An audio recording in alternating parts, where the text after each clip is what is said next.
Quand la pluie a disparu, ce village africain a utilisé une idée interdite pour la faire revenir.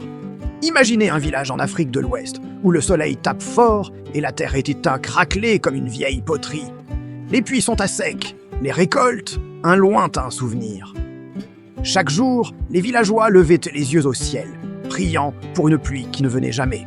La famine s'installait, et avec elle, le désespoir. Les jeunes partaient envers les villes, laissant derrière Tessizanzi une terre qui semblait condamnée. Tous suivaient les mêmes rituels, les mêmes prières. Tous, sauf un homme. Yakuba Sawadogo n'était pas un ingénieur, ni un scientifique diplômé. C'était un simple fermier, mais il portait en lui la sagesse de génération.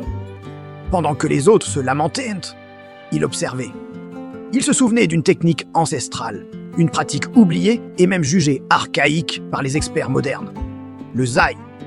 Ses voisins le prenaient pour un fou. Creuser des trous dans une terre déjà morte, quelle perte de temps. Ils se moquaient au choc de lui, le traitant de sorcier, disant qu'il défiait les dieux. Mais Yakuba n'écoutait pas. Avec une détermination farouche, il commença à creuser des centaines, puis des milliers de petits trous en forme de demi-lune sur ces terres arides. Dans chaque trou, il déposait du fumier et du compost pour nourrir le sol. Ce n'étaient pas juste des trous, c'étaient des pièges à eau. Quand la moindre goutte de pluie tombait enfin, elle ne s'évaporait plus. Elle était capturée, concentrée et nourrissait la terre en profondeur.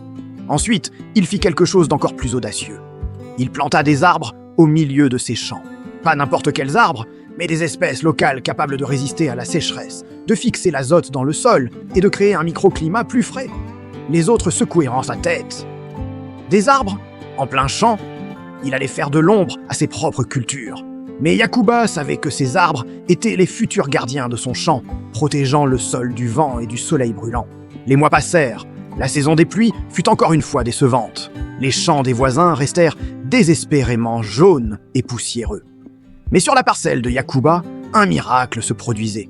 De petites pousses vertes commençaient à percer la terre. Ces trous en demi-lune, gorgés d'eau et de nutriments, avaient transformé le désert en oasis. Un an plus tard, là où il n'y avait que de la poussière, une forêt prospérait. Les oiseaux revenaient, les insectes bourdonnaient et le sol, autrefois mort, était redevenu vivant et fertile.